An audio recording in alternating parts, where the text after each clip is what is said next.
الحمد لله نحمده ونستعينه ونستغفره ونعوذ بالله من شرور أنفسنا وسيئات أعمالنا من يهده الله فلا مضل له ومن يضلل فلا هادي له وأشهد أن لا إله إلا الله وحده لا شريك له وأشهد أن محمدا عبده ورسوله أما بعد.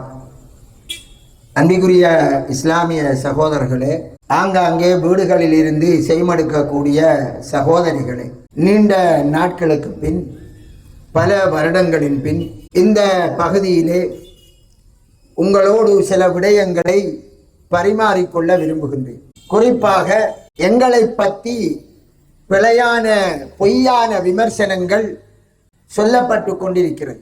அவைகளை எங்களை பற்றி அறியாத ஆண்களும் பெண்களும் அடுத்தவரிடம் சொல்லிக் கொள்கிறார்கள். உங்களுக்கு எதை பற்றி தெளிவான அறிவு இல்லையோ அந்த விடயத்தின் பின்னால் போக வேண்டாம் என்று அல்லாஹு தஆலா வலா தக்ஃபு மா லைஸ லக பிஹி இல்ம் என்று கூறுகிறார். எனவேதான் இந்த நிகழ்ச்சியிலே நாங்கள் சொல்வது என்ன என்கிற இந்த விடயத்தில் சில விடயங்களை மட்டும் மிக நீளமாக இல்லாமல் சுருக்கமாக சொல்லிக் கொள்ளலாம் என்று நினைக்கிறேன். நான் சில தினங்களுக்கு முன்னரும் ஒருவர் சொல்ல நான் செவியுற்றேன். ஒரு பெண் தாய் சொல்கிறார், நீங்க மையத்தை குளிப்பாட்டுவதில்லையாமே, குளிப்பாட்டாமல் அடக்கிறாமே என்று என்னிடம் கேட்கிறார்கள். இந்த அளவிற்கு எங்கள் மீது பொய்யை பரப்பி விடுகிறார்கள். மையத்தை குளிப்பாட்டாமல் அடக்கினால் நாங்கள் முஸ்லிம் இல்லாமல் இருக்க வேண்டும். மையத்திற்கு 4 கடமை, அது எல்லோருக்கும் தெரிந்தது. மையத்தை குளிப்பாட்டுவது, கபனிடுவது, தொழுவது, அடக்குவது.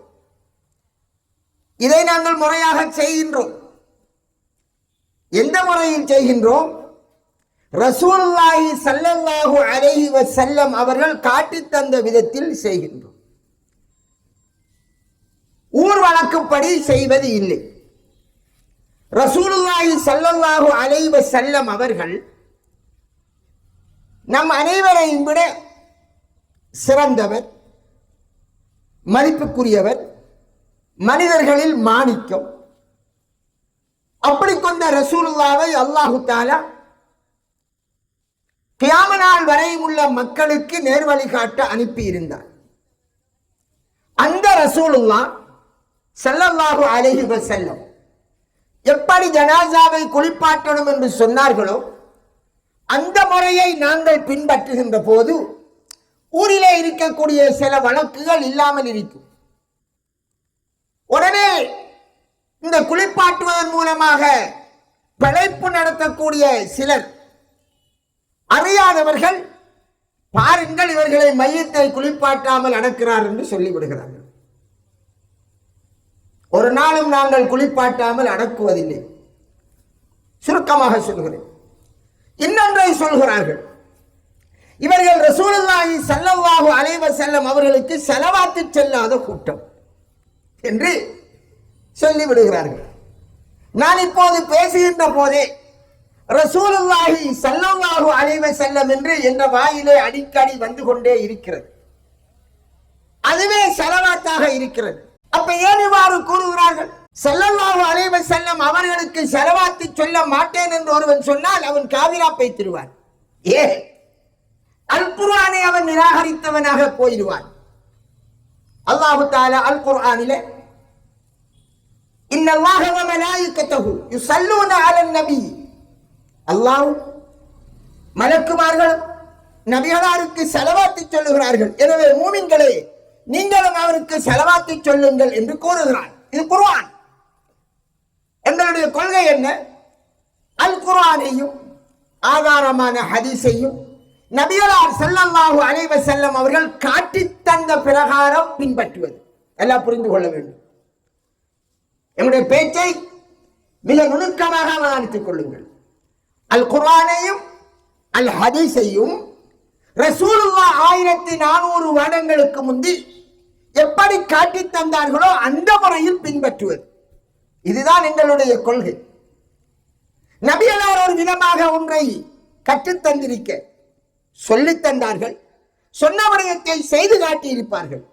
ரசூலுல்லாஹி ஸல்லல்லாஹு அலைஹி வஸல்லம் சொன்னதோடு மட்டும் நிற்கவில்லை, செய்தும் காட்டினார்கள். அனைத்து விடயத்திலும் குடும்ப வாழ்க்கையா, 1க்கு 9 மனைவியை வைத்து குடும்ப வாழ்க்கை எப்படி நடத்த வேண்டும் என்பதற்கு ஒரு முன்னுதாரணமாக அதையும் காட்டித் தந்தார்கள். தொழுங்கள் என்ற ரசூலுல்லாஹ் எப்படி தொழ வேண்டும் என்று சொல்லித் தந்தார்கள். ஹஜ் செய்யுங்கள் என்ற ரசூலுல்லாஹ் எப்படி ஹஜ் செய்ய வேண்டும் என்று செய்து காட்டித் தந்தார்கள். ஆக ரசூலுல்லாஹி ஸல்லல்லாஹு அலைஹி வஸல்லம் அவர்களுடைய ஆதாரமான ஹதீஸ்களை அவர்கள் காட்டித் தந்த பிரகாரம் பின்பற்றக்கூடிய நாங்கள் நபி ஸல்லல்லாஹு அலைஹி வஸல்லம் அவர்கள் மீது ஸலவாத்து சொல்லாத கூட்டம் என்று சொல்கிறார்களே, இது ஆகுமா? நாம் பேசுகிற போதே எத்தனை தரம் ஸலவாத்து வந்து கொண்டிருக்கிறது. ஏன் சொன்னார்கள்? பாங்குக்கு முந்தி ஸலவாத்து சொல்லவில்லை என்பதற்காக சொல்லிவிட்டார்கள். நாங்கள் பாங்குக்கு முந்தி ஸலவாத்து சொல்வதில்லை. ஏன் சொல்வதில்லை என்று கேட்டால், ரசூலுல்லாஹ் பாங்கை பிலாலுக்கு கற்றுக் கொடுத்தார்கள் ரலியல்லாஹு அன்ஹு. அந்த வேளையில் பிலால் ரலியல்லாஹு அவர்களுக்கு பாங்குக்கு முந்தி ஸலவாத்து சொல்லுங்கள் என்று சொல்லவில்லை. அதனால் நபி ஸல்லல்லாஹு அலைஹி வஸல்லம் உடைய காலத்தில் பாங்கு எப்படி சொல்லப்பட்டதோ அந்த விதமாக பாங்கு சொல்கிறோம். நபியுடைய காலத்தில் பாங்கு சொன்னவர் அந்த முறையை பின்பற்றி செய்கிறவன் சிறந்தவனா, நபி ஸல்லல்லாஹு அலைஹி வஸல்லம் அவர்களின் மரணத்தின் பின் அபூபக்கர், உமர், உஸ்மான், அலி ரலியல்லாஹு அன்ஹு அவர்கள் இந்த சஹாபாக்கள் வாழ்ந்த காலத்தில் அவர்களும் நபியை பின்பற்றி பாங்குக்கு முந்தி ஸலவாத்தை சொல்லவில்லை. அந்த ரசூலுல்லாஹை சஹாபாக்கள் பின்பற்றிய அந்த விதத்தில் நாங்கள் பின்பற்றினால் என்ன கூறுகிறார்கள்? இவர்கள் நபியின் மீது ஸலவாத்தை சொல்லவில்லை என்று சொல்லிவிடுகிறார்கள். இது அநியாயம் இல்லையா சகோதரர்களே? இது மாதிரி தான் ஜனாசாவை, மையத்தை குளிப்பாட்டுகின்ற போது அருமை நபி ஸல்லல்லாஹு அலைஹி வஸல்லம் அவர்கள் நாங்கள் மையத்தை குளிப்பாட்டுகின்ற போது ஸலவாத்து சொல்லுவோம் அல்லவா? நபிகளார் காலத்தில் அவ்வாறு சொல்லவில்லை. அவர்கள் அவ்வாறு ஒன்றை செய்யவும் இல்லை. அந்த ரசூலுல்லாஹ்வின் அடிப்படையில் ஷாஃபி இமாமும் கூட, யாரு? எங்களுடைய மௌலவிமார்கள் ஏற்றுக்கொண்ட இமாம் ஷாஃபி ரஹ்மஹுல்லாஹ் கூட மையத்தை குளிப்பாட்டும் போது அவருடைய மதுஹபுடைய இமாம்கள் கூட நீங்கள் ஸலவாத்து சொல்லி குளிப்பாட்டுங்கள் என்று வழிகாட்டவில்லை. அப்ப நபியலாருடைய காலத்தில் எப்படி குளிப்பாட்டினார்களோ அது மாதிரி நாங்கள் குளிப்பாட்டுகின்ற போது ரசூலுல்லாஹி மீது ஸலவாத்து சொல்லாதவர்கள் என்றால் நபியலாரின் மீது ஸலவாத்து சொல்லக்கூடாது என்று எவனாவது சொன்னால் அவன் குர்ஆனை நிராகரித்தவனாக ஆகிவிடுவான் என்றல்லவா நான் சொல்கிறேன். ஆக சகோதரர்களே, இப்படி எங்கள் மீது அபாண்டங்களை சுமத்தாட்டி விடுகிறார்கள். சகோதரர்களே, நான் கேட்கிறேன் ஒரு கேள்வி, சற்று நிதானமாக இந்த கேள்விக்கான பதிலை சொல்லுங்கள். உங்களுக்குள்ளேயே ஒருவன் என்ன செய்கிறான்? ஒரு பள்ளி வாயிலை கட்டுகிறான். அந்த பள்ளி வாயிலே மக்களை தொழுகைக்கு அழைக்கிறான். நல்ல விஷயம். ஆனால் என்ன வித்தியாசம் என்றால் 10 தரம் அவர் பாங்கு சொல்கிறார். 10 தரம் பாங்கு சொல்கிறார். அவர் என்ன சொன்னார் என்றால், அல்லாஹ்வுடைய பெயரை சொன்னால் நன்மைதானே, அதனால் நான் 10 தரம் பாங்கு சொல்கிறேன் என்று அவர் 10 நேரம் ஆக்கிவிட்டார். எதற்காக 10 நேரம்? 10 தடவை தொழுவதற்காக. வழமையாக நாங்கள் 5 நேரம் தொழுவோம். ஆனால் அவரோ 10 நேரம் தொழுகையை 34 ரக்காத்தாக ரெட்டிப்பாக்கி விட்டார். இப்படி சொன்னால், இப்படி செய்தால் உலமா சபை என்ன சொல்லும்? நீங்கள் என்ன செய்வீர்கள்? 10 தரம் பாங்கு சொன்னார் என்றால் அந்த அவனுடைய செயலை சரி என்பேலா பிழை என்பேலா, ஒட்டுமொத்த நீங்கள் எல்லோரும் இவன் பச்சப்பெரிய வழிகேடன் என்று சொல்வீர்கள். உங்களுடைய மௌலைமார்கள் அப்படித்தான் சொல்வார்கள், அனைத்து மௌலைமார்கள். அப்படி மிம்பரிலே அவனுக்கு எதிராக குத்பா ஓதத் தொடங்கினார்கள். அப்போது அவன் ஒரு நோட்டீஸ் அடிக்கிறான். என்ன நோட்டீஸ் தெரியுமா? தலைப்பு, பாங்கு சொல்வதற்கும் தொழுகைக்கும் தடை போடுகிறார்கள். இவர்கள் முஸ்லிம்கள் இல்லை, காபீர் என்று நோட்டீஸ் அடிக்கிறார். அவன் அடித்த நோட்டீஸ் சரியா விளையா? அவனை பாங்கு சொல்லலாம் என்று சொன்னேலா, தொழ வேண்டாம் என்று சொன்னேலா, அல்லது 5 நேரம் தான் தொழு 10 நேரம் தொழுவது இல்லை என்று சொன்னேலா? நீங்கள் சொன்னது என்ன? ரசூலுல்லாஹ் 5 நேரம் தான் தொழுதார்கள், 5 நேரம் தான் பாங்கு சொன்னார்கள். அதனால் 5 நேரம் தான் பாங்கு சொல்ல வேண்டும், தொழ வேண்டும் என்று சொன்னதற்கு தொழு ரசூலுல்லாஹ் காட்டி தந்த முறையில் தொழு என்றுதானே சொன்னீர்கள். ஆனா அவன் நோட்டீஸ் அடித்தான், தொழுவதற்கு தடை விதிக்கிறார் என்று நோட்டீஸ் அடித்து ஊரெல்லாம் பரப்பினால் இதுக்கு என்னென்று சொல்வீர்கள்? இது பச்சை பொய் தானே. தொழ வேண்டாம் என்றா சொன்னோம் என்றுதானே கேட்பீர்கள். நாங்கள் சொல்லவில்லை அப்படி. அப்ப என்ன சொன்னீர்கள்? நபிகளார் ஸல்லல்லாஹு அலைஹி வஸல்லம் 5 நேரம் தான் தொழ கற்று தந்தார்கள், 5 நேரம் தான் பாங்கு சொல்லி தந்தார்கள். அதை பின்பற்றுங்கள் என்று சொன்னால் அதுக்கு மாறு செய்யக்கூடாது என்று சொன்னேன் அல்லவா? இது மாதிரி தான் எங்கள் மீது போடக்கூடிய பழி இருக்கிறது. நாங்கள் ரசூலுல்லாஹி ஸல்லல்லாஹு அலைஹி வஸல்லம் ஒரு வணக்கத்தை செய்கிற போது எந்த பேட்டர்னில் செய்ய சொன்னார்களோ அதே பேட்டர்னில் செய்யுங்கள் என்று நாங்கள் கட்டாயப்படுத்துகிறோம். அதில் நீங்கள் கூட்டாதீர்கள். கூட்டுவதற்கு உங்களுக்கு அனுமதி இல்லை. காரணம், இந்த மார்க்கம் ஒவ்வொருவருடைய மனசுக்கும் நல்லதாகப்பட்டதை மார்க்கமாக்குகிற ஒரு மார்க்கம் அல்ல. அல்லாஹ்விடமிருந்து வஹீல் வந்ததை மட்டும் பின்பற்றுகிற மார்க்கம். எனவே அதனோடு நில்லுங்கள் என்று சொன்னால் வீணாக எங்கள் மீது இந்த பழிகளை போடுகிறார்கள். இது ஒரு புறம், புரிவதற்காக சொன்னி இன்னொன்று சொல்லிவிடுகிறார்கள். என்னையாவும் இவர்கள் இமாம்களை ஏசுபவர்கள், இமாம்களை மதிக்காதவர்கள் என்று அநியாயமாக சொல்கிறார்கள். மிக பெரும் அநியாயமாக எங்கள் மீது பழியை போடுகிறார்கள். நாங்கள் இப்பயாவது கிட்டத்தட்ட 35 வருடமாக பிரச்சாரம் செய்கிறேன். இப்பைக்கு 25 வருடத்துக்கு முந்தியெல்லாம் இந்த ஏரியாக்களிலே மடைகள் போடப்பட்டிருக்கிறது. எப்பயாவது இமாம்களுக்கு ஏசினோமா?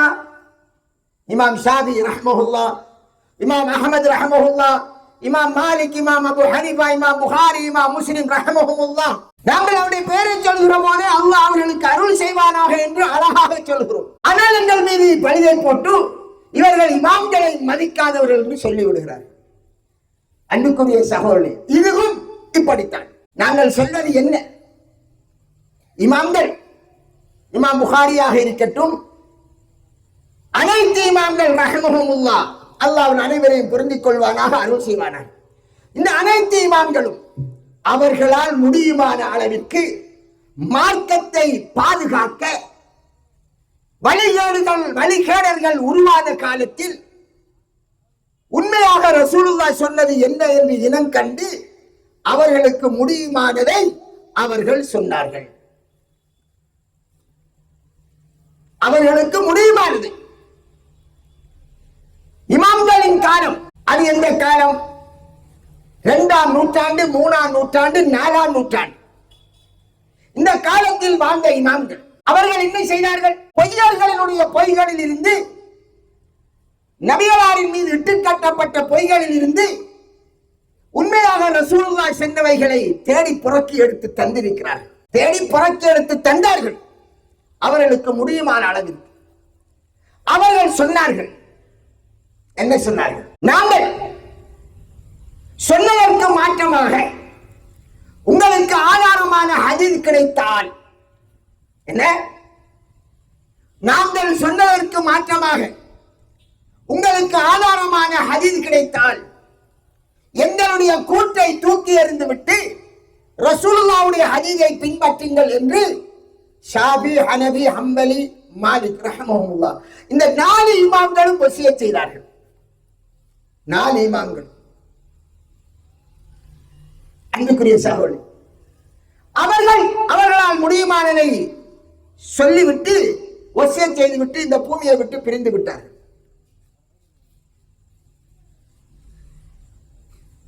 பாருங்கள், நீங்கள் புரிந்து கொள்வதற்காக விடயத்தை சொல்கிறேன்.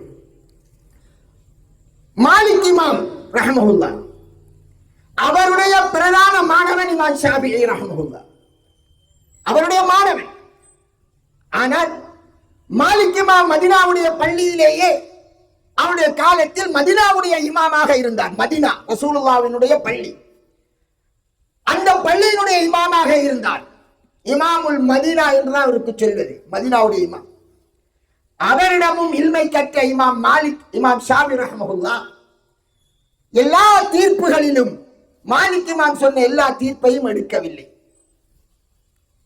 உதாரணத்தை கொண்டே சொல்கிறேன்.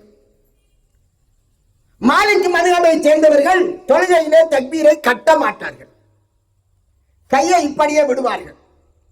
சவுதிக்கு போனவர்கள், இப்போது அரபு நாடுகளுக்கு சென்றவர்கள் நிறைய பேர் இருக்கிறீர்கள் அல்லவா, நீங்கள் அங்கே பார்க்கலாம்.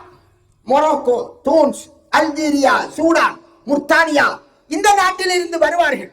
அவர்கள் தொழுகையிலே தக்பீரை கட்டாமல் இப்படி நிற்பார்கள். மாலிக் மதுஹபை பின்பற்ற கையை விட்டுவார்கள். வெறும் தொழுகையில ஒரு சப்ஜெக்ட் உதாரணத்துக்கு கொண்டு சொன்னேன். ஆனால் இமாம் மாலிக் இமாமினுடைய அந்த பத்துவாவை அவருடைய மாணவன் ஷாஃபிஈ இமாம் எடுக்கவில்லை. அப்படி என்றால் உஸ்தாதை மதிக்கவில்லை இமாம் ஷாஃபிஈ என்று சொல்வதா? என்ன பதில் சொல்வீர்கள்? மௌலைமார்களிடம் கேட்டால் கேளுங்கள், என்ன பதில் சொல்வார்கள்? ஒரே ஒரு பதில் தான். உஸ்தாத் அவருக்கு கிடைத்ததை வைத்து சொன்னார். அவர்கள் ஒரு இமாமிடம் ஒன்றை தேடினால் அந்த இமாமோடு நிற்க மாட்டார்கள். இன்னும் எங்கே எல்லாம் ரசூலுல்லாஹ்வுடைய பொன்மொழிகள் இருக்கிறது என்று தேடினார்கள்.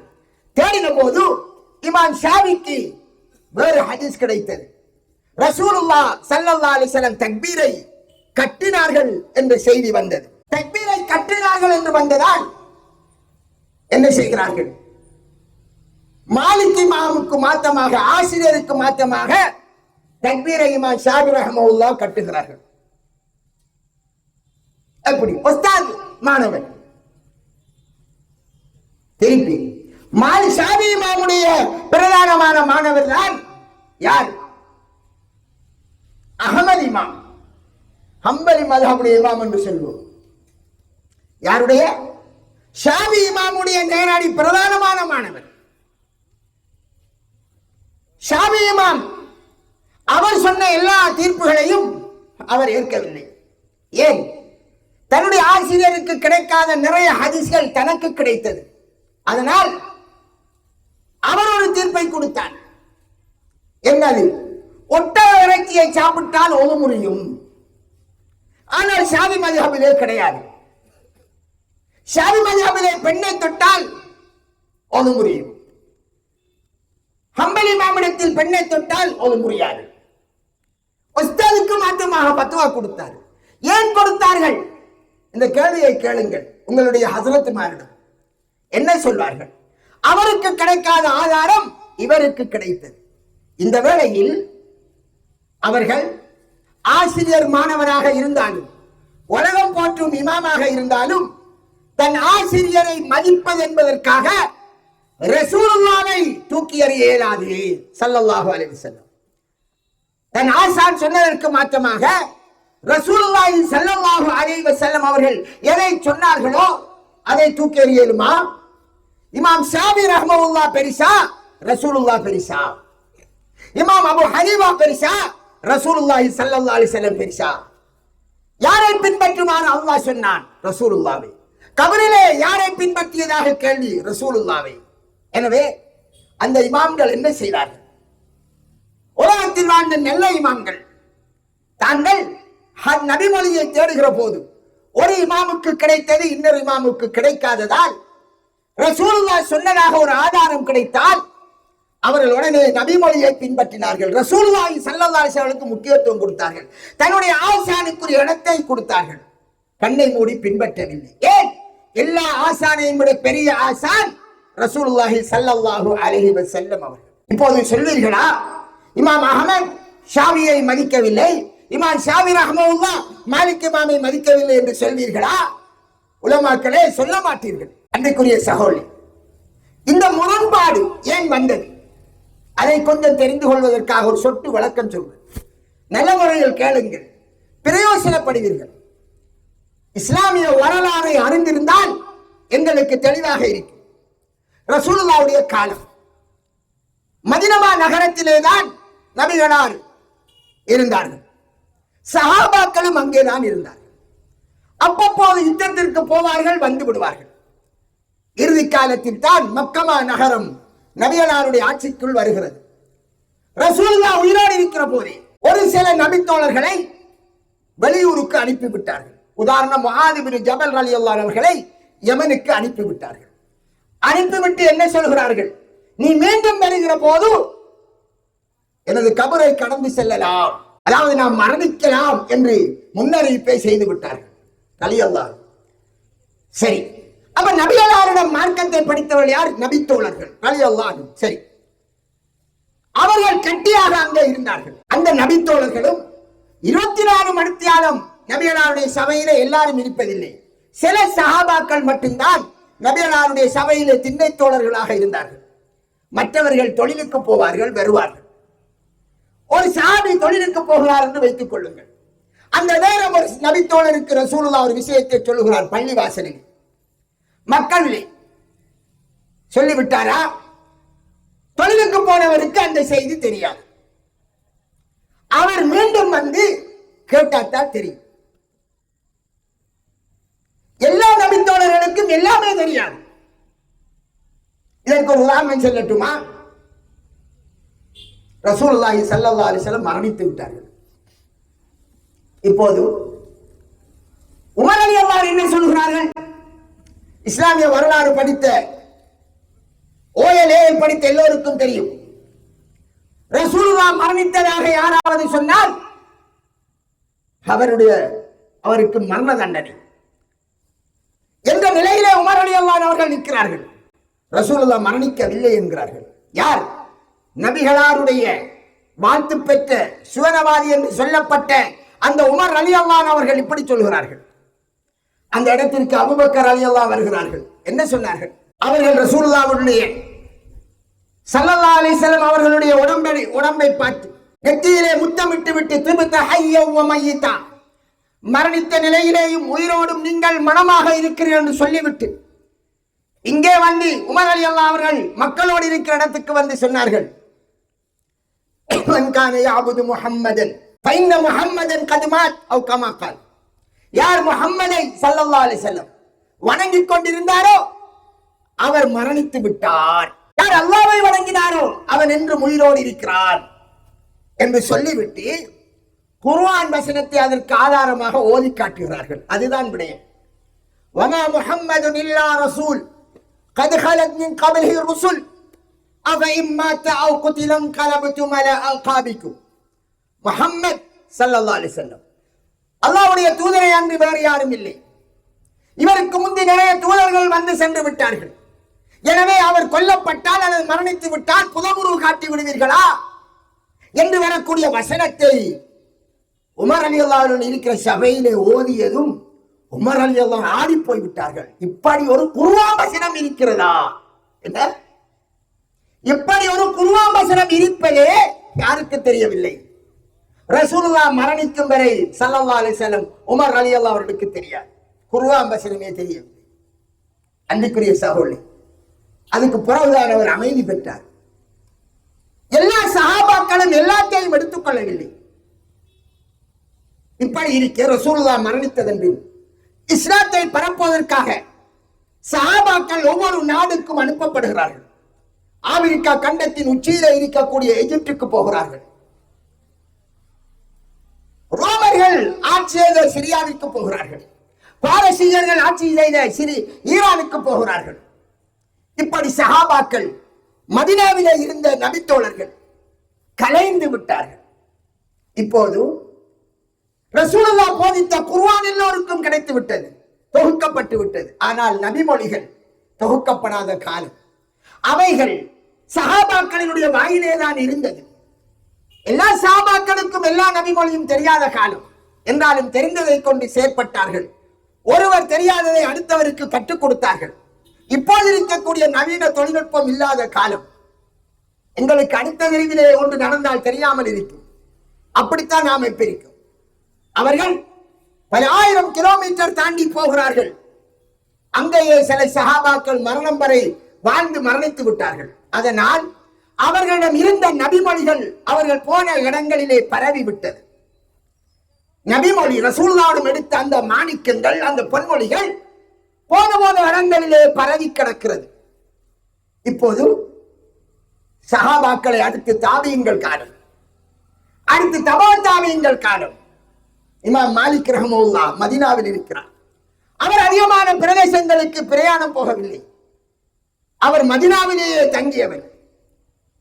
இந்த நாள் ஆங்காங்கே உலகமெல்லாம் பரவிய சஹாபாக்கள் ரசூலுல்லாஹ்விடம் எடுத்த ஹதீஸ்கள் அவருக்கு எத்தனையோ தெரியாமல் போய்விட்டது.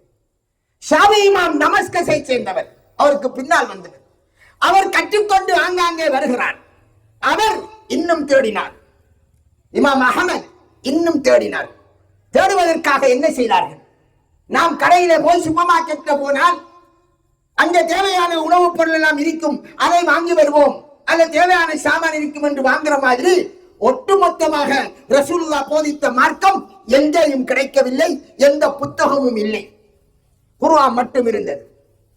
இந்த வழியில் தான் ஒவ்வொருவரும் தமக்கு கிடைத்ததை பொன்மொழிகளாக தொகுப்போம் என்று இறங்கி தொகுக்கிறார்கள். ஹதீஸ் கிரந்தங்கள், இன்று உலகத்திலே இருக்கக்கூடிய ஹதீஸ் கிரந்தங்களிலே ஆக பழைய பேமஸான கிரந்தம் இமாம் மாலிக்கினுடைய கிரந்தம், அதுக்கடுத்து ஷாஃபி இமாமுடைய கிரந்தம், அதுக்கடுத்து இமாம் அஹமதுடைய கிரந்தம். அது ஆகப்பெரிய கிரந்தம். கிட்டத்தட்ட 27,000 சுற்றம் ஹதீஸ் அதிலே இருக்கிறது. அதுக்கு பின்னர் தான் இமாம் புகாரி ரஹ்மத்துல்லாஹ் வந்து எல்லோரும் தொகுக்கக்கூடிய கிரந்தங்களிலே ஆதாரமான செய்தியும் பெறுகிறது, ஆதாரமற்ற பொய்யர்கள் நம்பகமற்றவர்கள் எழுதிய செய்திகளும் பெறுகிறது. எனவே நாம் உண்மையிலே ரசூலுல்லாஹ் சொன்னவைகளை தொகுப்போம் என்று வடித்து வடித்து வடித்து ஒரு 7,275 கிட்டத்தட்ட செய்தியை தொகுக்கிறார்கள். செய்தி ஒரு 4,000 தான். ஆனால் அது பலதரம் சொல்லப்பட்டதால் 7,000 சொச்சம் நம்பர் வருகிறது. 4,000 செய்தி. இமாம் புகாரி ரஹ்மத்துல்லாஹ் அவருடைய சிஷ்யன் தான், நேரடி மாணவன் தான் இமாம் முஸ்லிம் ரஹ்மத்துல்லாஹ். அவர்களும் பார்க்கிறார்கள், ஆதாரமானதை மட்டும் தனது ஷேக் தொகுத்திருக்கிறார், எனவே நானும் ஆதாரமானதை மட்டும் தொகுக்கேன் என்று தொகுத்தார்கள். ஏனையவர்கள் எழுதிய அனைத்து கிரந்தங்களிலும், ஏனைய இமாம்கள் எழுதிய அனைத்து கிரந்தங்களிலும் ஆதாரமான செய்திகளும் இருந்தது, ஆதாரமற்ற நம்பகமற்றவர்கள் சொன்ன செய்தியும் இருந்ததால் சில இமாம்கள் அதை சுட்டிக்காட்டினார்கள். சிலர் சுட்டிக்காட்டினால் அடுத்த தலைமுறையில் வந்தவர்கள் அதை பற்றி பேசினார்கள். இதிலிருந்து என்ன வழங்குவீர்கள்? நான் சொன்ன இந்த சிறிய வரலாற்றில் இருந்து எந்த இமாமுக்கும் ஒட்டுமொத்த ஹதீஸ்களும் கிடைக்கவில்லை. அதனால் அவர்கள் தமக்கு கிடைத்ததை வைத்து தீர்ப்பு கொடுத்தார்கள். அன்பிற்குரிய சகோதரி, இப்போது யார் நாங்கள் ஷாஃபி இமாமை மட்டும் பின்பற்றுவோம் என்று தங்களை கட்டுப்படுத்திக் கொண்டார்களோ, என்ன நமது நாட்டிலே ஷாஃபி மத்ஹபுடைய உலமாக்கள் தான் இருக்கிறார்கள் பெரும்பாலும். இந்தியாவிலே ஹனஃபி மத்ஹப், அல்ஜீரியாவிலே மாலிக் மத்ஹப், சவுதியிலே ஹம்பலி மத்ஹப், இன்னொரு மத்ஹப் இருந்தது லாஹிரி மத்ஹப், உந்துலிஸ்லே, அது இப்போது இல்லாமல் ஆகிவிட்டது. இன்னும் சில மத்ஹப்கள் இருந்தது, ஜாஃபரி ஷியாக்கள் பின்பற்றுவது, ஜெய்தி ஷியாக்கள் பின்பற்றுவது, இபாலியாக்கள் என்று ஹவாரிஜிகள் பின்பற்றுவது, சவுரி ஜாஃபரி மத்ஹப் இப்பயும் இருக்கிறது, ஷியாக்கள் பின்பற்றுகிறார், ஈரானில் உள்ள ஷியாக்கள். அவர்களுக்கு புகாரி முஸ்லிம் அந்த கிரந்தங்கள் அவர்கள் ஏற்க மாட்டார்கள். உலகத்தில் உள்ள அனைத்து முஸ்லிம்களும் ஏற்கிற கிரந்தங்களை ஷியாக்கள் ஏற்க மாட்டார்கள். அது ஒரு வேறொரு கொள்கை, அது தனியே பேச வேண்டியது. ஹவாரிஜிகள் என்பவர்கள் ஓமானிலே இருக்கிறார்கள். அவர்கள் இபாலியாக்கள் என்ற பெயரிலே அதோடு மத்ஹப். இன்னும் சில மத்ஹப் இருந்தது, அழிந்து விட்டது. சௌரி இமாமுடைய மத்ஹப், அவுசாஇ இமாமுடைய மத்ஹப் ஷாமிலே இருந்தது, கூபாவிலே இருந்தது, இப்படி அழிந்து விட்டது. ஆக அந்தந்த இமாம்களைத்தான் நாங்கள் குறிப்பிட்டு பின்பற்றுவோம் என்று ஒருவன் அடம் பிடித்தால், ஒரு ஹஸ்ரத் அடம் பிடித்தால், இவனுக்கு தான் எங்களுக்கும் அவர்களுக்கும் இடையில் முரண்பாடு வருகிறது. ரசூலுல்லாஹி ஸல்லல்லாஹு அலைஹி வஸல்லம் அவர்கள் பெரிசா, அவர்களுடைய பொன்மொழிகள் பெரிசா, இந்த இமாம் பெரிசா? எல்லா இமாம்களுக்கும் கபரிலே கேள்வி கணக்கு இருக்கிறது. ஷாஃபி இமாம், அஹமது இமாம், மாலிக் இமாம் ரஹ்மத்துல்லாஹ் அவர்கள் கேட்கப்படுகிற போதும் ரசூலுல்லாஹ்வை காட்டி கேட்கப்படும். அவர்கள் என்ன சொல்வார்கள்? நாங்கள் இவரை பின்பற்றினோம், எங்களை சக்திக்குட்பட பின்பற்றினோம். சக்திக்கு அப்பால் அல்லாஹ் குற்றம் பிடிக்க மாட்டார். சகோதரர்களே, நீங்கள் ஷாஃபி இமாமை மட்டும் பின்பற்றினால், அவருடைய கிரந்தங்களில் சொல்லப்பட்ட செய்தியை மட்டும் எடுத்தால், இமாம் புகாரிக்கு ரஹ்மத்துல்லாஹிற்கு இமாம் ஷாஃபி இமாமுக்கு கிடைக்காத எத்தனையோ ஹதீஸ்கள் இருக்கிறது, ரசூலுல்லாஹ்வுடைய நடைமுறை. அப்ப அந்த நபிமொழிகளை நாங்கள் என்ன செய்வது? முதுகுக்கு பின்னால் எறிவதா? மறுமை நாளையிலே அல்லாஹ் கேட்க மாட்டானா? எனது தூதரை நான் அனுப்பினேன், அவரை ஏன் பின்பற்றவில்லை நீ அறிந்திருந்தும் என்று கேட்டால் என்ன பதில் சொல்வீர்கள்? இமாம் ஷாஃபி இமாமுக்கு கிடைக்காத எத்தனையோ ஆயிரம் ஹதீஸ் இமாம் அஹ்மத் ரஹ்மத்துல்லாஹ் மாணவன் தொகுத்து வைத்திருக்கிறார். நீங்கள் 2 பேருடைய கிரந்தங்களை பார்த்தாலே உங்களுக்கு புரியும். இப்போது அதைத்தான் அந்த இமாம்கள் செய்தார்கள். என் ஆசானுக்கு கிடைக்கவில்லையா? எனக்கு கிடைத்திருக்கிறது. நான் ரசூலுல்லாஹ்வை பின்பற்றுவதற்கு ஏவப்பட்டேன். ஆனால் நான் ஆசானை மதிக்கிறேன். அவர்கள் அவருடைய டியூட்டியை செய்துவிட்டு சென்று விட்டார்கள். அவர்களுக்கு அல்லாஹ் கூலி கொடுப்பான். எனக்கு இப்போது ரசூலுல்லாஹ்வுடைய நடைமுறை நிறைய தெரிகிறது. நான் ரசூலுல்லாஹ்வை பின்பற்றுகிறேன் என்று பின்பற்றுகிறார்கள். அன்பிற்குரிய சகோதரர்களே, இதுதான் நாங்கள் அனைத்து இமாம்களையும் அவர்கள் ரசூலுல்லாஹ்வுடைய வழிமுறைகளை சொன்னதால் எல்லா இமாம்களையும் எடுக்க வேண்டும் என்று சொல்கிறோம். ஆனால் இவர்கள் என்ன சொல்கிறார்கள்? ஷாஃபி இமாமோடு நின்றுகொள், ஷாஃபி இமாமோடு நின்றுகொள் என்பவன் இமாம்களை மதிக்கிறானா? அனைத்து இமாம்களும் அவர்கள் சொன்ன எல்லாருடைய செய்தியையும் ரசூலுல்லாஹ் சொன்னார்கள் என்றால் அதனை பின்பற்ற வேண்டும் என்று சொல்லுகிறவன் இமாம்களை மதிக்கிறானா? இமாமோடு ஒருவர் கட்டுப்பட்டதால் என்ன நடக்கிறது? ஷாஃபிக்கு ஒரு பள்ளி, ஹனவிக்கு ஒரு பள்ளி, மாலிக்கு ஒரு பள்ளி, பிரிந்து சிதறண்டு போய்விட்டார்கள். இந்த சமுதாயம் ஹனவி பள்ளி என்று பள்ளி, இப்பயும் போய் பாருங்கள், கண்டியிலே ஹனவி பள்ளி இருக்கிறது. பெற்றாக்கு போகிறீர்களே, ஹனவி பள்ளி இருக்கிறது, அங்கே ஹனவிகள் தொழுவார்கள். ரசூலுல்லாஹ் காலத்திலே ஷாஃபி, ஹனவி, ஹம்பலி, மாலிக் இருந்துதான் இல்லை. ரசூலுல்லாஹி ஸல்லல்லாஹு அலைஹி வஸல்லம் ஒரு உம்மத்தாகத்தானே எங்களை விட்டு சென்றார்கள். நாங்கள் என்ன கூறுகிறோம்? முஸ்லிம்களே, அல்லாஹ் கூறுவதை கூறுகிறோம். ஈமான் கொண்டவர்களே, அல்லாஹ்வை பயந்து கொள்ளுங்கள். வஅத்தஸிமு பிஹப்லில்லாஹி ஜமீஆ, எல்லாரும் அல்லாஹ்வுடைய கயிற்றை எல்லாருமாக பற்றி பிடியுங்கள், எல்லாரும் ஒன்றுபடுங்கள். அல்லாஹ்விடம் இருந்து வந்த வஹி குர்ஆன் ஆதாரமான ஹதீஸை எல்லாரும் பற்றி பிடிப்போம். எங்களுடைய சொந்த கருத்துக்களை விடுவோம். உமர் ரலியல்லாஹு அன்ஹு அவர்கள் எப்படியானவர்? ரசூலுல்லாஹ்வால் சோரவாதி என்று சொல்லப்பட்டவர். அவருக்கு தெரியாமல் இருந்தது ரசூலுல்லாஹி ஸல்லல்லாஹு அலைஹி வஸல்லம் அவர்கள் மரணிப்பவர் தான் என்பது தெரியாமல் இருந்தது. உடனே ஆதாரத்தை அபூபக்கர் ரலியல்லாஹு சொன்னபோது தனது கருத்தை அப்படியே விட்டு விட்டார். அந்த உமர் ரலியல்லாஹு அன்ஹு நாங்க பெரியாக்களா? பிரச்சனை இங்கே தான் தொடங்குகிறது. நானும் இந்த மௌலைமார்கள் படிக்கிற மதரசாவில் தான் நானும் படித்தேன். எல்லா மௌலைமாரும் படிக்கிற மதரசா சம்மாந்துறை, தப்லீகுல் இஸ்லாம், எல்லா மதரசாவிலும் ஷாஃபி மத்ஹப் தான் சிலபஸ். படிக்க போனேன். தனக்கு தேவை மார்க்கம் என்பதற்காக ஓயல் எடுத்து எனக்கு தேவை என்று நானாக போனேன். மதரசாவில் படிக்கிற போது கேள்வி எழுந்தது, ஏன் இமாம்கள் ஆளுக்கால் முரண்படுகிறார்கள்? ஒருவர் பெண்ணை தொட்டால் ஒரு முறியும் என்கிறார், ஒருவர் முறியாது என்கிறார். அப்ப ரசூலுல்லாஹ் சொன்னது என்ன? கேள்வி வருமா இல்லையா? பெண்ணை தொட்டால் ஒரு முறியும் என்பது ரசூலுல்லாஹ்வுடைய வழிகாட்டல் என்றிருந்தால், தொட்டால் முறியாது என்பது தவறான தீர்ப்பாக இருக்கும். தொட்டால் முறியாது என்பது சரியான தீர்ப்பாக இருந்தால் முறியும் என்பது தவறான தீர்ப்பாக இருக்கும். ஏன் இமாம்கள் கருத்து வேறுபாடு பட்டார்கள் என்ற இந்த கேள்வி எழுந்திய போது ஆய்வில் இறங்கினோம். தப்லீக் மதரசாவில் இருந்து கொண்டுதான் சிலபஸுக்கு அப்பால் தீர்வை தேடினோம். சிலபஸிலே படிப்பது ஒரு சின்னதொரு பாடம், அங்கே ஆய்வுக்கு இடமில்லை. ஷாஃபி மத்ஹபை மட்டும் படிச்சு கொடுப்பார்கள். ஏன் இமாம்கள் இவ்வளவு கருத்து வேறுபாடு பட்டார்கள் என்றால், ஒருவருக்கு கிடைத்தது இன்னொருவருக்கு கிடைக்கவில்லை. ஒருவர் ஆதாரமாக கண்டதை இன்னொருவர் ஆதாரமாக காணவில்லை. உதாரணம், சுபஹிலே ஷாஃபி மத்ஹபிலே குனூத் ஓத வேண்டும், விட்டால் சுஜூது செய்ய வேண்டுமா? அவருடைய மாணவன் இமாம் அஹ்மத் ரஹ்மத்துல்லாஹி சொன்னார், சுபஹிலே குனூத் ஓதுகின்ற ஹதீஸ் லைவானது. பாருங்கள், ஷாஃபி இமாம் ஆதாரமாங்கிறதை மாணவன் இமாம் அஹ்மத் லைஃப் என்கிறான். புகாரி இமாமும் அதை ஏற்கவில்லை. ரசூலுல்லாஹ் குனூத் என்று ஓதினது ஃபித்னாவுடைய காலத்திலே காவிர்களுக்கு யூதர்களுக்கு எதிராக அல்ல முனாபிக்களுக்கு எதிராக முஸ்லிம்களுக்கு அநியாயம் செய்தவர்களுக்கு எதிராக 5 நேர தொழுகையிலேயும் அவர்களை அழிக்குமாறு ரசூலுல்லாஹ் பிரார்த்தித்தார்கள். அந்த குனுத்து தான் ஆதாரமானது.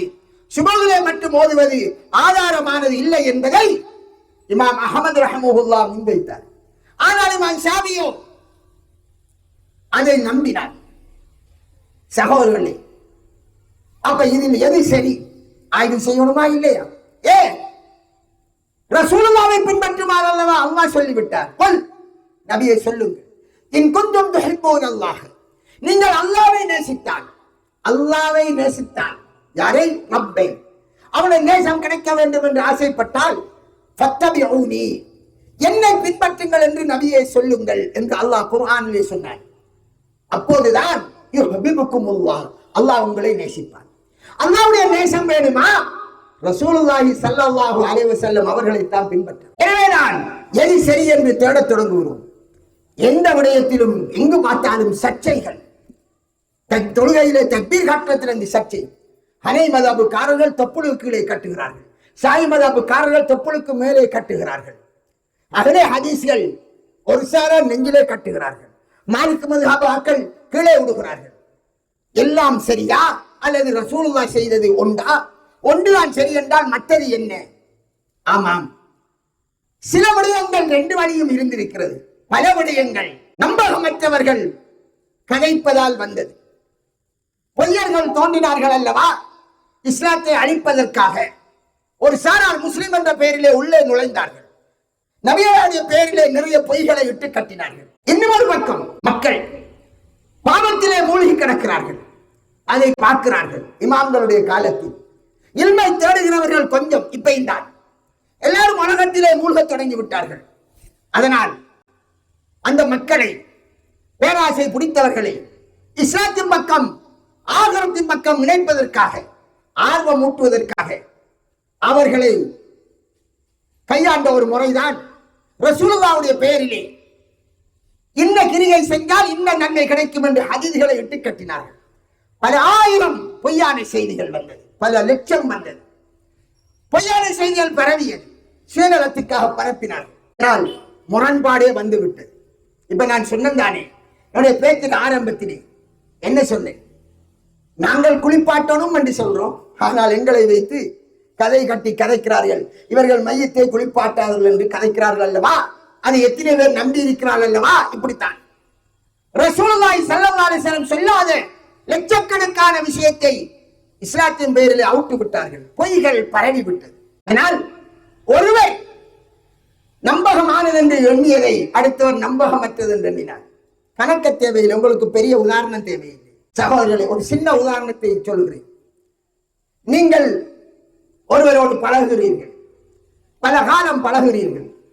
அவரை தோற்றத்திலே பார்த்தால் தாடி வைத்திருக்கிறார், ஜுப்பா போட்டிருக்கிறார், 5 நேரம் தொழுகிறார். ஆனால் நீங்கள் அவரோடு நெருங்கி பழகியதால் அவரில் சில குறைகள் உங்களுக்கு தெரியும். என்ன, கொடுக்கல் வாங்கலில் மோசமாயிருப்பார். ஆனால் நீங்கள் அவருக்கு கடனும் கொடுக்க மாட்டீர்கள், அதை கொடுத்து ஏமாந்திருப்பீர்கள். ஆனால் பழகுறீர்கள். அதே நேரம் அவரை நீங்கள் நம்ப மாட்டீர்கள், வெளித்தோட்டத்தில் பழகிக் கொள்கிறீர்கள். காசு கூட கடனுக்கு கொடுத்து ஏமாந்தால் திருப்பி கொடுப்பதில்லை, கேட்டாலும் கூட வேறு காலத்தை சொல்லி குலாத்தீர்கள். அதே நபரை இன்னொருத்தர் புதிதாக சந்திக்கிறார், பார்க்கிறார், தொழுகிறார், பள்ளிவாசலுக்கு ஜமாத்துக்கு போகிறார். அப்ப நம்பி விட்டார், அவர் நம்புகிறார். அப்ப ஒருவரிடத்தில் நம்பகமானவர், இன்னொரு நம்பகமற்றவர். அவன் ஒரு செய்தியை சொல்கிறார். அவனோட ஒரு குறைபாடு என்னவென்றால் வந்ததையெல்லாம் வாயிலை கதைப்பது. அது பழகிய உங்களுக்கு தெரியும், ஆனா புதியவருக்கு தெரியாது. புதியவர் அவர் சொல்லுகிற சூரத்தை பார்த்து, தாடியையும் துப்பாவையும் பார்த்து பெறுதலானவர் என்று அவர் சொல்வதை எல்லாம் நம்ப தொடங்கி விட்டார். நெருங்கி பழகாததால் ஒருவர் கூறுகின்ற கூற்று ஒருவரிடத்தில் நம்பகமற்றவராக கருதப்படுகிறார், அதனால் அவர் அதை ஏற்க மாட்டார். அதே கூற்றை இன்னொருவர் நம்பி எடுப்பார். அவருக்கு ஒரு குறைபாடு தெரியாது. இது மாதிரி தான் சகோதரர்களே, நபிகளார் ஸல்லல்லாஹு அலைஹி வஸல்லம் சஹாபாக்கள் மௌத்தாகி விட்டார்கள். அதற்கு முந்தைய நபிமொழிகளை மக்களுக்கு சொன்னார்கள். சஹாபாக்கள் எல்லோரும் நல்லவர்கள், அதில் மாற்று கருத்து கிடையாது. அடுத்த தலைமுறையிலே பொய்யர்கள் உருவாகிவிட்டார்கள். கொஞ்சம் கொஞ்சமாக வழிகேடுகள் எல்லாம் உருவாகிவிட்டது. இரண்டாவது நூற்றாண்டிலே ஷியாக்களும் பரவி விட்டார்கள். அலி ரலியல்லாஹு அவர்களை கடவுள் என்று சொல்லவர்களும் உருவாகிவிட்டார்கள். முத்தசிலா கொள்கையும் பரவி விட்டது. அது 3ஆம் நூற்றாண்டு இன்னும் பரவுகிறது.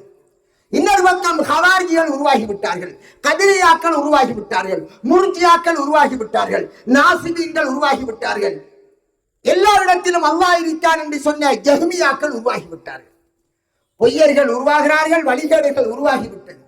இந்த நிலையிலேயே ரசூலுல்லாஹ்வுடைய பெயரிலே தான் தாங்கள் ஒவ்வொன்றை சொன்ன போதும் அதிலே யார் உண்மையாளர் யார் பொய்யர் என்று இனம் காண வேண்டிய தேவை இந்த இமாம்களுக்கு ஏற்பட்டது. அதனால் ஒருவருடைய செய்தியை இமாம் ஷாஃபி நம்பினார், அதே நபருடைய செய்தியை இமாம் அஹமது ரஹ்மத்துல்லாஹ் மறுத்து விட்டார். இல்லை, அது ஆதாரமானது இல்லை.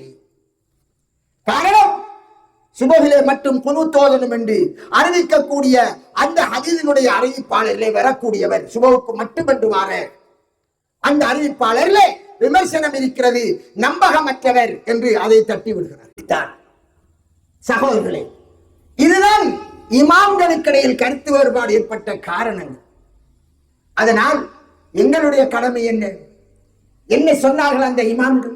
நாங்கள் சொன்னதற்கு மாற்றமாக ரசூலுல்லாஹ் ஒன்றை சொன்னால் அதை பின்பற்றும். இமாம் ஷாஃபி ரஹ்மத்துல்லாஹுடைய தீர்ப்பு, அவருடைய கருத்து பிரகாரம் அல்ல அவருடைய மதுஹபின் கருத்து பிரகாரம் பெருநாள் தொழுகையை பள்ளியிலும் தொழலாம்.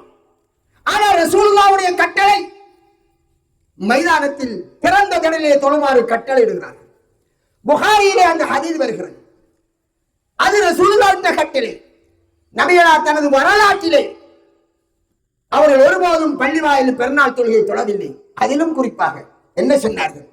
புகாரி கிரந்தத்தில் பதியப்பட்ட ஹதீஸ் கேளுங்கள் மௌலிமாரிடம். மானவிலக்கோடு உள்ள பெண்கள் கூட தொழாவிட்டாலும் தொழுகின்ற கடலுக்கு போகுமாறு ரசூலுல்லாஹ் கட்டளை பிறப்பித்தார்கள். தொழமாட்டார்கள், அந்த நிகழ்ச்சியில் கலந்து கொள்வார்கள். ஆனால் ஷாஃபி மதுஹபிலே சட்டம் என்ன? மாதவிலக்குள்ள பெண் பள்ளி வாசலுக்குள் நுழைவது ஹராம். இந்த பெண்கள் பெருநாள் தொழுந்தலுக்கு போகவும் முடியாது, போகவும் மாட்டார்கள். அப்ப ரசூலுல்லாஹ் காட்டின வழிமுறை விடுபடுகிறது.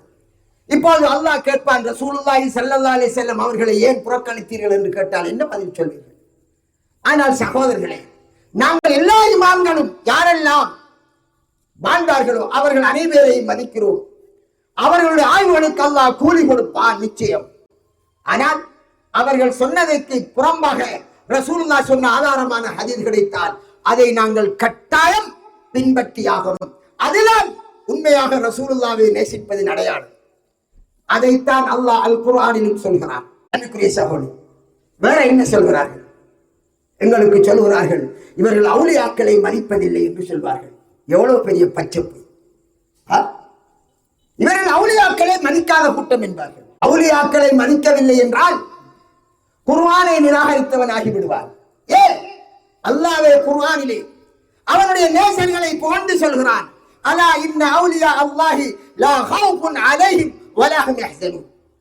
அல்லாஹ்வுடைய நேசர்கள் அவர்கள் அச்சப்பட மாட்டார்கள், கவலைப்பட மாட்டார்கள் என்று அல்லாஹ் தெளிவாக சொல்கிறான். யாரொருவன் எனது நேசனை பகைக்கிறானோ அவனோடு நான் யுத்த பிரகடனம் செய்கிறேன் என்று அல்லாஹ் தஆலா கூறியதாக ரசூலுல்லாஹ் ஹதீஸ் குத்ஸியிலே சொல்கிறார்கள். இனில் அவுலியாவு இல்லல் முத்தக்கூன். அவுலியாக்கள் என்றால் யார்? இதுதான் பிரச்சனை. அல்லாஹ்வுடைய நல்லடியார்கள் இருக்கிறார்கள். யார் அவர்கள்? என்ன செய்கிறார்கள்? ஒருவர் எங்கேயாவது ஒரு இடத்திலே கஞ்சாவை குடித்துக் கொண்டு தனியா இருந்துக்கு தாடியும் அப்படியே போகும், மீச ஒரு பக்கம் போய்க்கிருக்கும், நகம் ஒரு பக்கம் போய்க்கிருக்கும், பல்லும் தீட்ட மாட்டார்.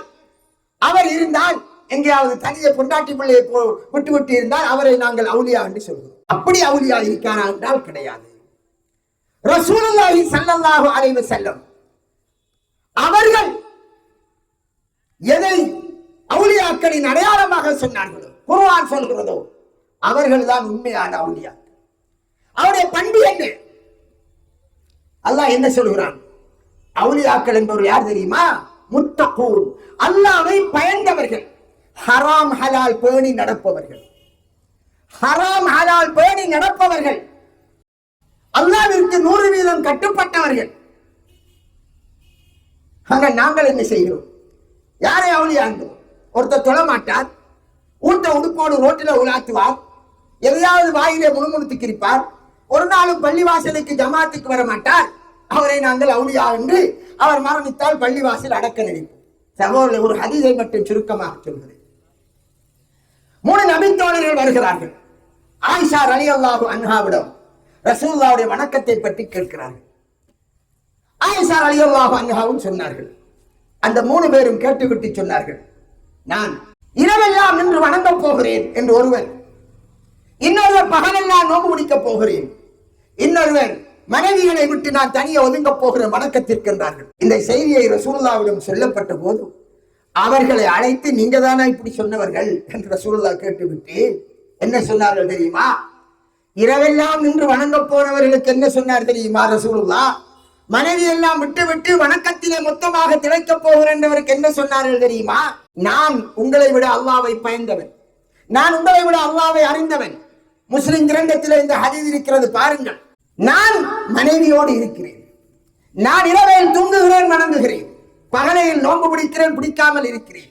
எனவே கடைசியாக ஒரு விதியை சொன்னார், மன் ரகிப அன் சுன்னதி ஃபலைஸ மின்னி. இந்த என்னுடைய வழிமுறையை யார் புறக்கணித்தானோ அவன் என்னை சார்ந்தவன் இல்லை என்றார்கள். யாரை பார்த்து? இரவெல்லாம் நின்று வணங்கி பாலெல்லாம் நோன்பு முடித்து மனைவியை விட்டு தனியே தாமதிக்க போறேன் என்றவரை பார்த்து சொல்கிறார்கள், அவர் என்னை சார்ந்தவர் இல்லை என்கிறார்கள். வழி 2 வழிதான். ஒன்று ரசூலுல்லாஹ்வின் வழி, அடுத்தது ஷைத்தானின் வழிகள். ரசூலுல்லாஹ் எந்த வழியில் அபூபக்கர், உமர், உஸ்மான், அலி ரலியல்லாஹு அன்ஹும் ஒட்டுமொத்த சஹாபாக்களை பழக்கினார்களோ அந்த வழி நடப்பவர்கள் தான் அவுலியாக்களை தவிர நகமும் வெட்டுவதில்லை, முடியும் வெட்டவில்லை, போன வருஷம் உடுத்த உடுப்பு இன்று உடம்பிலே ஊத்தியா இருக்கிறது, அவர் துறவியாம், கொண்டாட்டிக்கு ஹக்கு செய்யவில்லை என்றால் அவர்கள் அவுலியா இல்லை, ஷைத்தானின் வழி நடப்பவர்கள். இதில் இன்னொரு விஷயம், ஏன் இவர்கள் அவுலியாவை மதிப்பதில்லை என்றால் ஒன்றை சொல்வார்கள். நாங்கள் சொல்கிறோம், அவுலியாக்கள் இருக்கிறார்கள், நல்லவர்கள், அல்லாஹ்வின் நேசர். இவர் அல்லாஹ்வின் நேசர் என்று உனக்கு அப்படி தெரியும் என்று கேட்க. இந்த கேள்வி பயில சொல்லுங்க. அல்லாஹ்வின் நேசர், அல்லாஹ்வின் நேசர் என்றால் அல்லாஹ் அவரை நேசிக்கிறான், அப்படித்தானே? அல்லாஹ் அவரை நேசிக்கிறான். அல்லாஹ் இன்னாரை நேசிக்கிறான் என்று உனக்கு யார் சொன்ன? அபூபக்கர், உமர், உஸ்மான், அலி ரலியல்லாஹு அன்ஹும் அவர்களை அல்லாஹ் நேசிக்கிறான் என்று ரசூலுல்லாஹ் சொன்னார்கள். நாங்க எங்களுக்கு மத்தியில ஒருவர், யாராவது ஒருவர் ஏதாவது கோலத்தில் இருந்து மரணித்தால் அவரை இறை நேசர் என்கிறோம். இவர் அல்லாஹ்வின் நேசர் என்று உங்களுக்கு யார் சொன்ன? உங்களுக்கு ஆயிஷா ரலியல்லாஹு அன்ஹா இது சொர்க்கத்தில் பறவை போடுகிறது, குருவி போகிறது என்றார்கள். அப்போது சொன்னவர் ஆயிஷா ரலியல்லாஹு அன்ஹா, குழந்தை பிள்ளை. ஆயிஷா ரலியல்லாஹு அன்ஹா இது சொர்க்கத்தில் பறவை போடுகிறது, குருவி போகிறது என்றார்கள். அப்போது சொன்னவர் ஆயிஷா ரலியல்லாஹு அன்ஹா, குழந்தை பிள்ளை. ரசூலுல்லாஹ் என்ன சொன்னார்கள்? ஆயிஷா வேற நேம் இருக்கா? அல்லாஹ் சொர்க்கத்திற்கண்டு சிலரை படைத்திருக்கிறார், நரகத்துக்கண்டு சிலரை படைத்திருக்கிறார். நாம யாரும் இன்னாரை பார்த்து சோனவாதி அவுலியாண்டு பட்டம் கொடுக்க இயலாது. அன்றைக்குரிய சகோதரி, நாங்கள் எல்லோரையும் இறைநேசர் என்கிறோம் என்கிறதுக்கு அப்பால் நாங்கள் செய்த ஆகப்பெரிய பிழை, அதுதான் பிரச்சனை. நல்லடியார்களை மதிப்போம், அவர்களுக்காக துஆ செய்வோம், ஆனால் அவர்களிடம் பிரார்த்தனை செய்யக்கூடாது என்று சொல்கிறோம். ஏன்? பீசபில் வலியுல்லா, அவரிடம் நீங்கள் இங்கிருந்து பிரார்த்தித்தால் அது இணை வைத்தல், அல்லாஹ்வுக்கு இணை வைப்பதாகும்.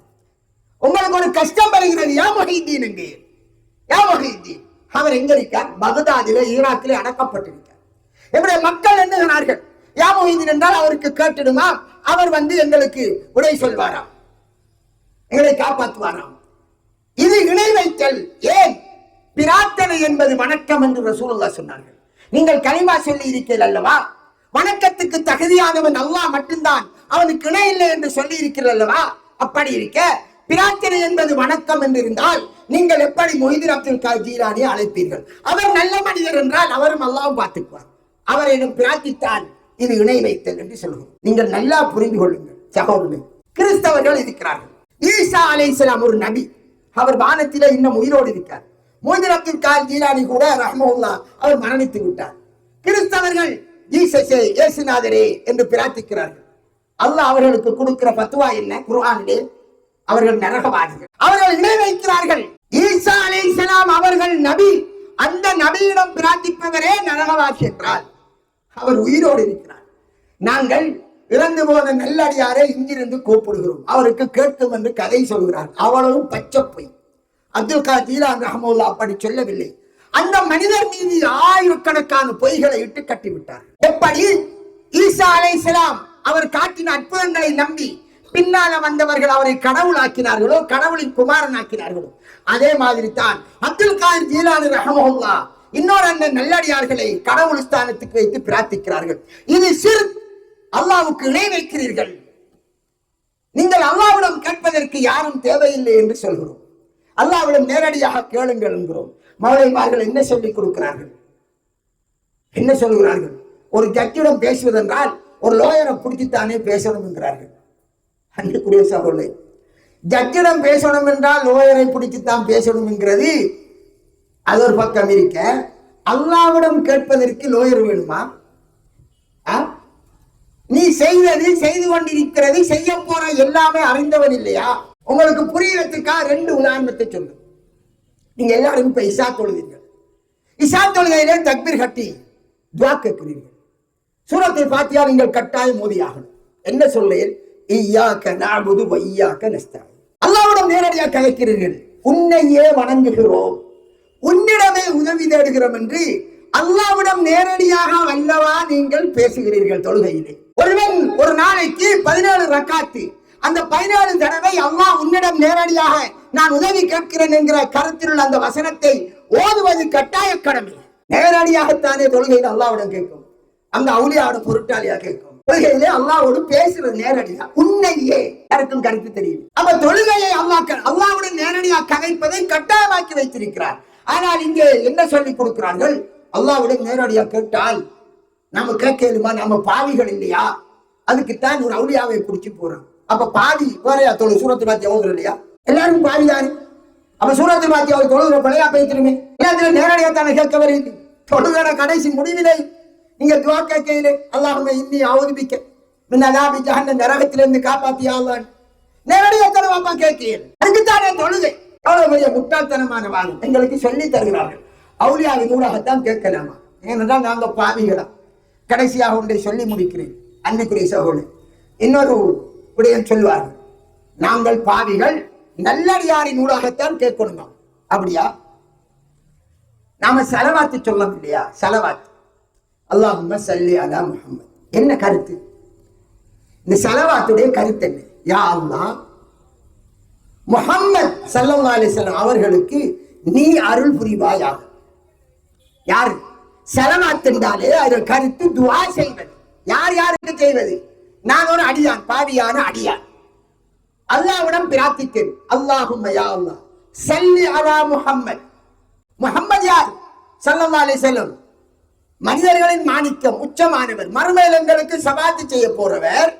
அந்த ரசூலுல்லாஹ்விற்கு பாவியான நான் அருள் வேண்டி பிரார்த்திப்பதுதான் ஸலவாத்து.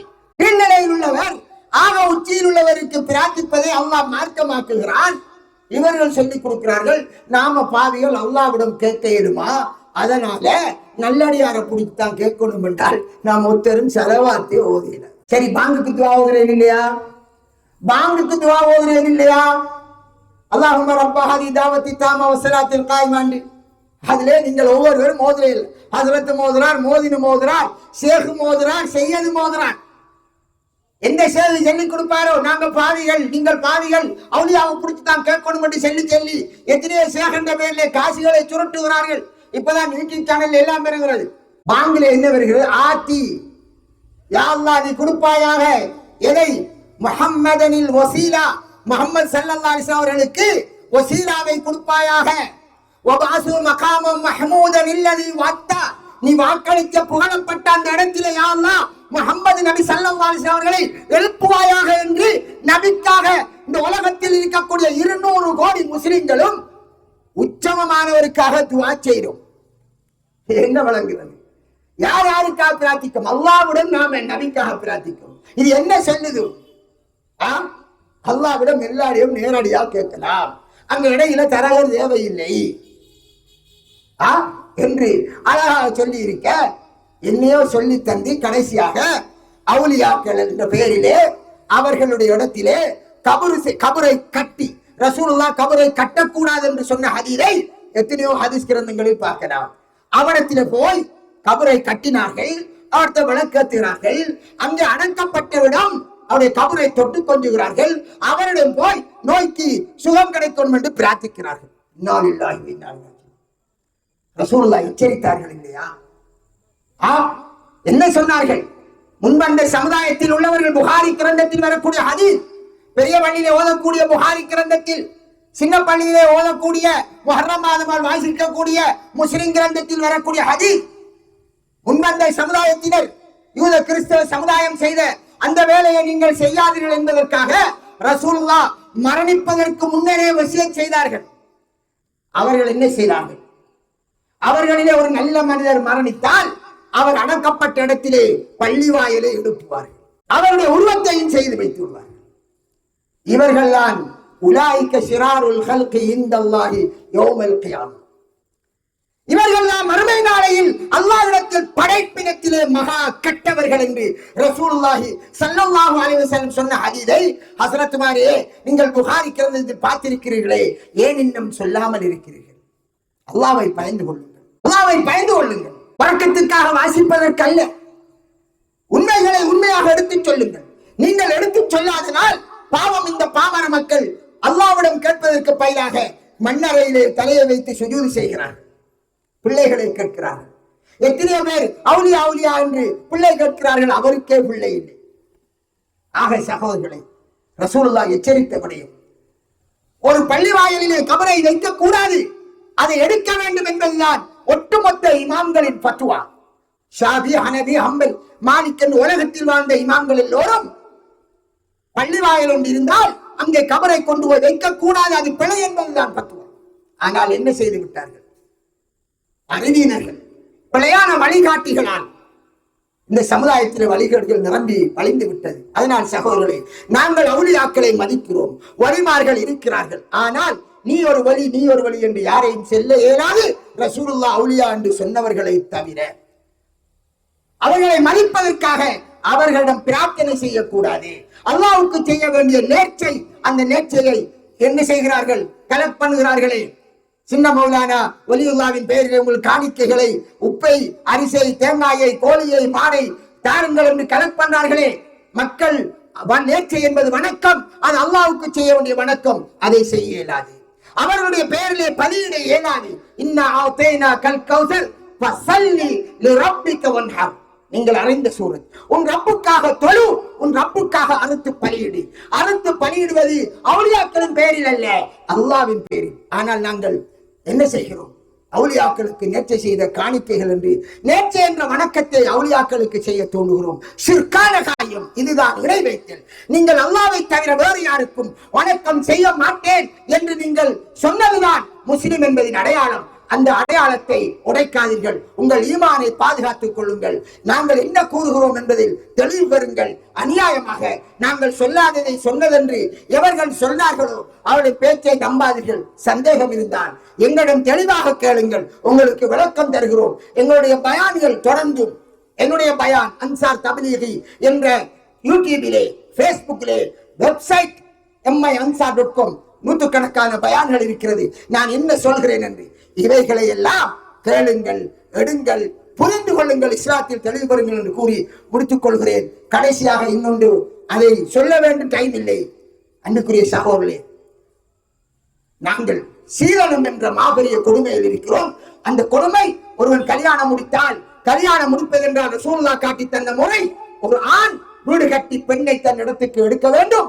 அது இல்லாத சமுதாயமாக ஆலிஞ்சா பொதுமக்கள் எல்லோரும் இருக்கிறீர்கள். இந்த கலாச்சாரம் முற்றாக ஒழிக்கப்பட்டு ஆண்கள் வீடு கட்டணும், ஆண்களுக்கு பெண்களுக்கு குடும்படுவதை போன்று 2 பங்கு சொத்து குடும்பம் என்பதை உரத்தி சொல்லிக் கொண்டிருக்கிறோம். அப்படியான நபி வழியை பின்பற்றக்கூடிய உலமாக்கள் உங்களுக்கு வழிநடத்துவதற்கு உருவாக்கப்பட வேண்டும். அவர்களை பார்த்து மற்றவர்களும் திருந்த வேண்டும். அதையும் கூறி முடிக்கிறேன். அதை பற்றி சமூக சீர்கேடுகள் தொடர்பிலே இன்ஷா அல்லாஹ் எனக்கு அடுத்து பேசக்கூடிய அமீர் மௌலை அவர்கள் பேசலாம் என்று நினைக்கிறேன். வாஹிரு தாவானா அல்ஹம்துலில்லாஹி ரப்பில் ஆலமீன்.